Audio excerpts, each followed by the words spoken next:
مسجد اقصی میں تمام انبیاء علیہ السلام موجود ہیں. حضور علیہ السلام تشریف لائے تو جبریل امین نے خود اذان پڑھی. اذان پڑھنے کے بعد پھر اقامت کہی. اب سارے لوگ کھڑے تھے لیکن انہوں نے حضور کو ہاتھ سے پکڑ کے مصلی پہ کھڑا کیا. اللہ اکبر. دیکھو بہت سارے لوگ ہوں، ایک متعین امام ہو تو وہ تو مصلی پہ کھڑا ہوگا ہی ہوگا. اب آپ سارے لوگ آئے ہیں تو میں نماز پڑھا دوں تو میں تو پڑھاؤں گا ہی پڑھاؤں گا. یہ تو کوئی کمال نہیں نا. کمال تو بنتا جب سارے علماء ہوں، پھر پتہ چلتا ہے کون مصلی پہ کھڑا ہوتا ہے. اب سارے ہی نبی ہیں، ان میں نوح نجی اللہ بھی ہیں، ان میں موسیٰ کلیم اللہ بھی ہیں، ان میں عیسیٰ روح اللہ بھی ہیں، آدم صفی اللہ بھی ہیں، حضرت یوسف علیہ السلام بھی چراغ حسن لیے کھڑے ہیں. اب پتہ چلے گا نا مصلی پہ کون کھڑا ہوتا ہے. فقہی اصول کیا ہے؟ جب سارے لوگ پڑھے لکھے ہوں تو پھر امامت کے مصلی پہ کون کھڑا ہوگا؟ ہمارا فقہی اصول یہ ہے کہ جو سب سے بڑا عالم ہوگا وہ مصلی پہ کھڑا ہوگا.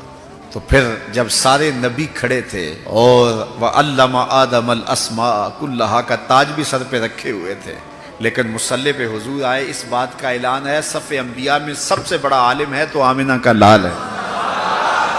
اچھا سارے اگر عالم ہوں تو پھر امامت کا حقدار کون ہوگا؟ جو سب سے متقی زیادہ ہو وہ مصلی پہ کھڑا ہوگا. اب ہزار ہزار مہینے تک عبادت کے لیے کھڑے ہونے والے انبیاء بھی موجود ہیں، لیکن مصلی پہ کون کھڑا ہوتا ہے؟ وہ محبوب کہ جب وہ مصلی پہ کھڑا ہوتا ہے رب کہتا ہے چادر اوڑھنے والے محبوب ساری رات جاگا نہ کر، کبھی سو بھی لیا کر. اس محبوب کو مصلی پہ کھڑا کر کیا جا رہا ہے. اچھا کہ سارے متقی ہوں تو پھر امامت کا حقدار کون ہوگا؟ جس کی قرات اچھی ہو، جو پڑھتا اچھا ہو. اب صف انبیاء میں حضرت داؤد علیہ السلام بھی موجود ہیں. کہتے ہیں جب پڑھتے تھے جانور رک جاتے تھے.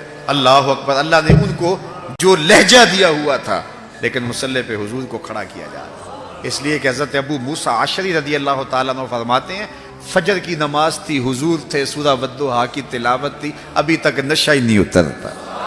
اچھا اگر سارے ہی قاری ہوں تو پھر امامت کا حقدار کون؟ جو سب سے سونا ہو وہ مصلی پہ آئے گا.